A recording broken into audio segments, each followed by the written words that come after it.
Hi, good day. I'm Paul from Solis. Today I'm going to be talking about the Solis Export Power Manager and take us through the commissioning process and setting up process of the EPM as well as the inverters it is controlling. Just to get a basic understanding of what the EPM does, it measures the grid power consistently. Every second it's measuring the grid power, and when it sees that that grid power exceeds a set point, which is that limit that you're allowed to send to the grid, it controls the inverters through RS485 Modbus. So it's very easy to understand that the EPM needs two very important things to be able to do this job.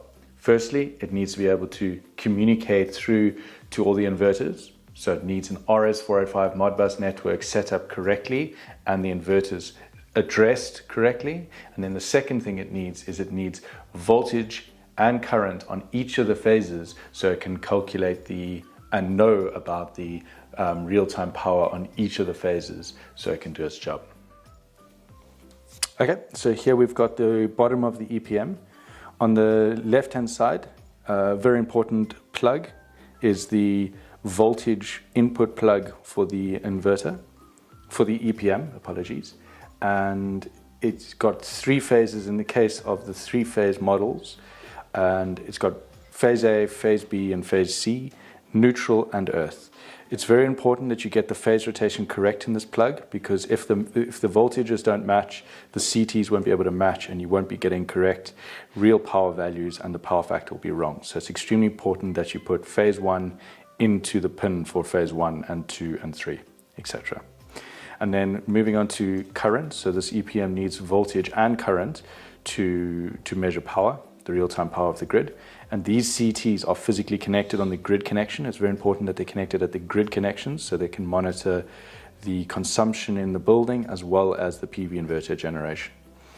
And just as the voltages are important, it's very important that you match the CT is on phase 1 cable and the CT2 is on phase 2 and CT3 is on phase 3.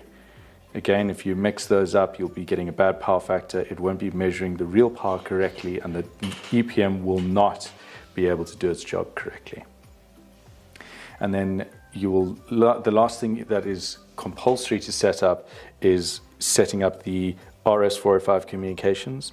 The EPM needs to be able to speak to the inverters to control them, and without this cable it will not be able to control them and the system will not work. So this is compulsory. And then some optional connections to do. So this is an EPM 5G Plus, which has got an internal data logger. It does the monitoring for you, whereas some of our other models like the EPM 5G Vanilla or single phase do not have an internal data logger, and you would use the 4-pin green plug to set up the data logger on to get it online. I don't think I said it, the port name for the RS485 is COM-INV. So this is a RS485 network for the inverters, and the port name is COM-INV. INV stands for inverters. And then moving more to the right, we've got a LAN connector. So as I said, this is a 5G Plus.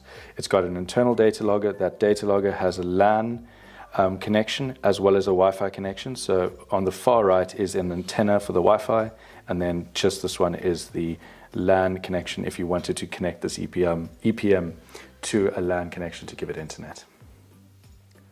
Okay, looking at the bottom of our first inverter, we've got only one string plugged into this inverter. It's just for demonstration purposes, but you've got your COM1 port. It's a green 4-pin plug, and it's on all our inverters. We have this on all our inverters.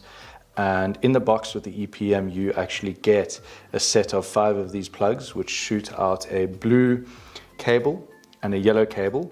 And the first letter of blue is B, which stands for RS485B. So connect all your RS485Bs onto the blue side, and then the other one is A. So we've only got 2 cores with regards to our RS485 communications, and you can easily set them up with your COM1 port being the green one.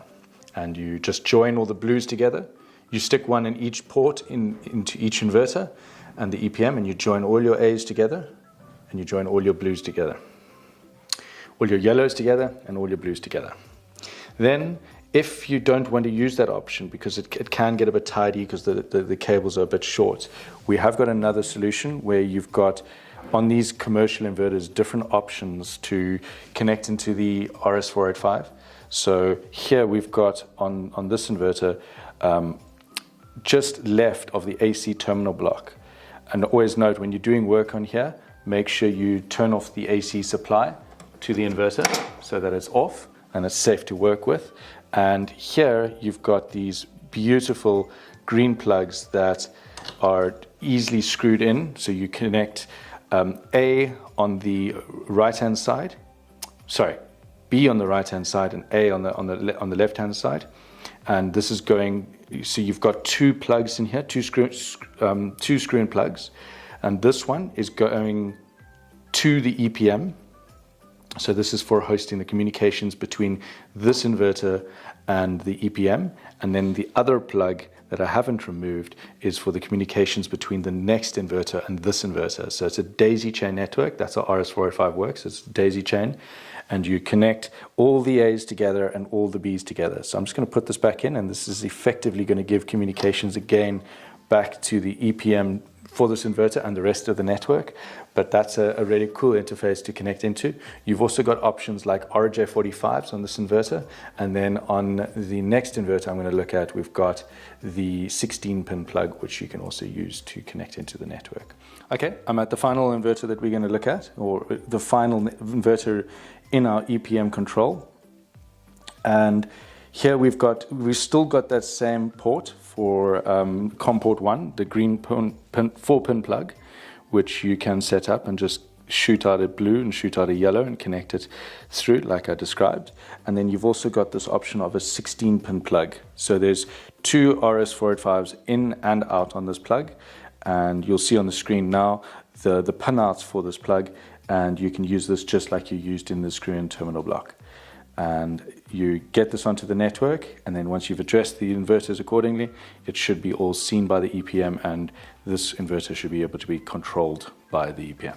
Okay, one of the last steps to do on the system to get the EPMs working is set up the inverters. So these inverters need to be addressed, so that's the first thing we're going to do.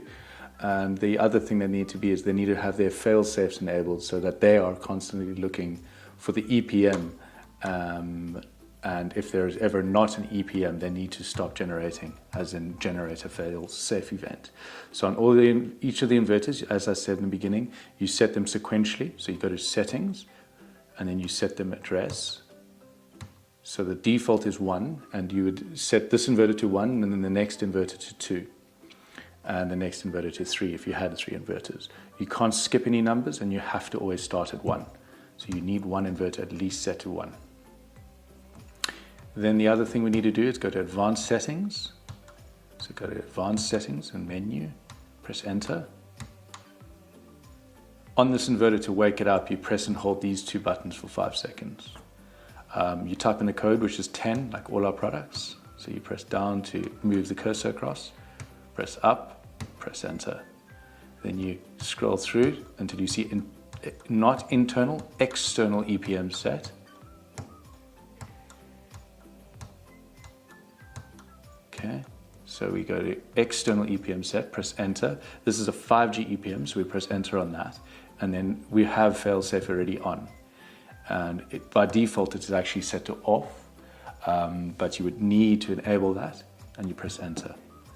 If you had any communication issues, this will make it that the inverter stops generating as soon as you press Enter. So if you get an alarm status as you enable that, it's because your communications is not set up or your addressing is not set up correctly. Okay, now moving on to the settings for the EPM.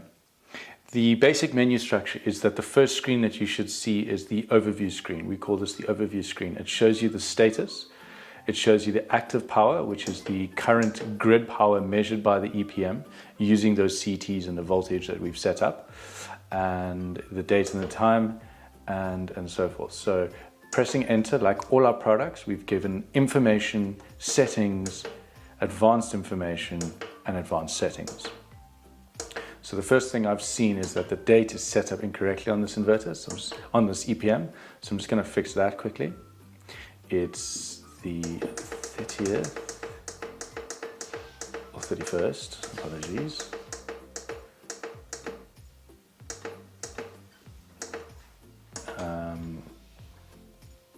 Of the first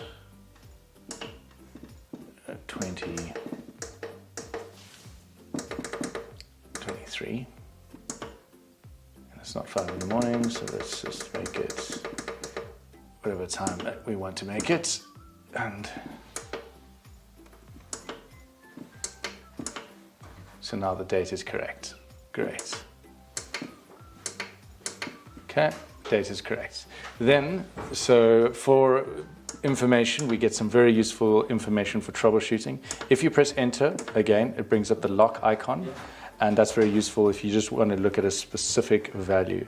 But here, this EPM needs to measure voltage, which it is, voltage on phase A, voltage on phase B, and voltage on phase C, and their respective currents for each phase. And again, it's very important that those currents and voltages match because it's calculating real power. It bases all of its control on real power. So looking at active AP, you've got your per phase active power values. And if the logic for this is very, very important for troubleshooting our direction of our CTs, and positive is a good thing. It means that we're generating more solar power than we're using locally, so power is going out into the grid. So positive means export, and negative is a bad thing. It means we're using too much electricity, not enough of not as much as the solar generation, so it will go negative. So negative is import, positive is export. And then we've got a total for here. So this screen here is the most helpful for troubleshooting polarity and magnitude of your CT current to see if you've set it up correctly. To set it up, everything basically happens in advanced settings. To get into advanced settings, you press enter to open the menu, scroll down to advanced settings, press enter, type in the code, which is 10 or 0010. So the easiest way to type that is down to move the cursor across, down again, and then it's on the third number. Press it up once to increment it. Press enter and it lets you through. I find that the menu structure for this EPM is pretty much English. It's pretty easy to understand, I think, at least.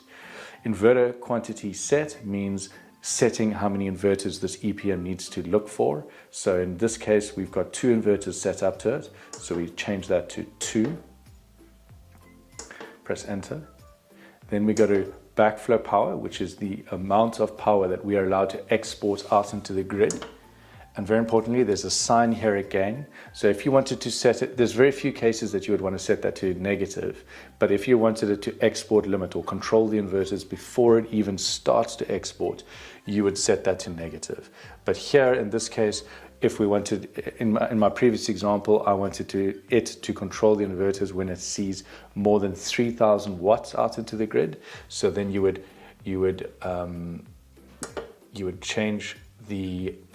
press down to move the cursor across, and you would look to increment that 3 times to 300k. Now it's 310. So I just need to get rid of that 1, and I would increase that until it cycles through back to 0. Now that's set to 300,000 positive, which is 300k. When this EPM detects that the grid power is exporting more than 300,000, it will communicate to the inverters to throttle them back. Then SVG is a power factor correction function. Effectively, you can program this to change the power factor of the inverters so that when the EPM sees a bad power factor, the inverters change their power factor and it corrects that power factor. So it's a very useful function. Okay, but you would have to turn it on, you see, but I don't want it on for the time being. Only if you need it and the customer has this requirement, set that up. So yeah, that's not something you would always set up by default. And then set meter CT is extremely important. To note here, you can't change the secondary parameter. So if I press down, it won't let me change the 1. And it's the thing about CT ratios is it is a ratio, which means that if you've got for example, 1,000 to 5 CT, you divide both sides by 5 and you get 200 to 1, and you would set that to 200 to 1. So in this, if I did have 1,000 amp CTs, I've actually got 100 to 5 CTs, so I would set that to 20 in that case. 100 divided by 5, which is the secondary value, is 20. So I would set that to 20. So I would increase that number, and then I would increase this again all the way through until it was 0. So now that's 20, that's set correctly. And if you don't know the CT ratio of your CTs, you can actually, all the CTs that I've ever seen, actually have it printed on the physical CTs, so you should be able to get it from the CTs themselves if you can't speak to the system designer who purchased them. What's very important for purchasing CTs for this EPM is the primary must be greater than the maximum current that ever went through the system. So if you don't know the maximum current that will ever go through the system, the best way to look for that is look at the mains transformer. It will have a silver plate and it will tell you the maximum current. Or look at the circuit breaker, the main circuit breaker. It will have a certain current writing on it, and it'll tell you the maximum current that will ever run through that cable. The primary for that CT must exceed that. So if you've got 1,000 amp transformer, your CTs must be 1,000 or higher. So 1,000, 1,200, 1,500. Don't go too high, but you can go a little bit higher. The higher you go, the less accurate it is. Then the secondary current needs to be 5 or 1. So the more accurate is 5, but we've tested under G100 up to 1 amp on the secondary. So both will work, but going down to 33 milliamps, you need to be careful. Fail-safe on-off. So you would enable this to run. Essentially, it's very important that this EPM is tamper-proof. And when a CT breaks or communication breaks, this system needs to go into a fail-safe. So it's a good idea to set that to run. Setting backflow work mode. For most installations, you would stick with the default of 1. If you had per phase limiting requirements, you could change that to 2. For more details on that, just refer to the user manual. But work mode 1 in most cases is perfect. PELD, it stands for Power Export Limitation Device on or off. Go to that and switch it on. And then transmit on and off, just leave that as default, as off. Or don't even go into it. It's essentially a debugging thing to let you program the inverters through the EPM. System updates is for doing firmware updates, reset password, and then restore settings. And then set capacity is very important to set. Essentially, you're telling the EPM the total amount of rated power inverters connected to it. So if you've got a 50 kilowatt and a 30 kilowatt, you would set that to 80K.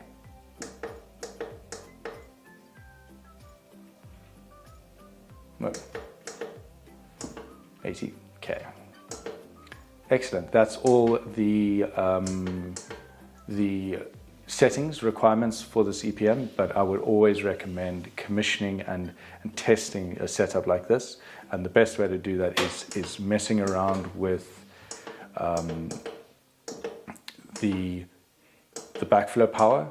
So what you would expect if you set this to a very high value, it will allow the inverters to generate, and then when you set it to a lower value or the current active power value, it should control the inverters back. So using that backflow setting can really enable you, and that's another use for this, changing it to negative. You can control the inverters even if it's a negative value, and you need to be able to do that and commission it to make sure it's working. And then the other thing that I often do and always recommend is, as I said in the beginning, use these per phase powers, turn the system into a known state. It's much easier to turn a system into a loaded state than a generating state because you can't control the sun. So the way you do that is turn off all the AC supplies to each of the inverters, and then the system, generally these industrial sites that these systems go onto, have loads on the system. And what you should be seeing is values on here and they should all be negative. Because we are importing, because the load is greater than the solar generation, because the solar generation is 0, these should each be negative. If any of them is positive, you've got a CT polarity issue. And then you should also be able to confirm magnitude of these values and these values, the currents, by using a handheld current clamp on each of the phase cables and comparing it to what the EPM is measuring. And if it's incorrect, you've got it on the wrong cable, or you've got an earthing issue, or you've got a CT meter ratio setting incorrect. Okay, so I've set my other inverter to address 2, because I set that one to 1, and I did that in settings. I've also enabled failsafe on this inverter. So we've completed the installation now. The EPM is correctly measuring the grid power and knowing when the export is exceeded, and it's able to control the inverters when that export limit is exceeded. So in a nutshell, we have successfully set it up.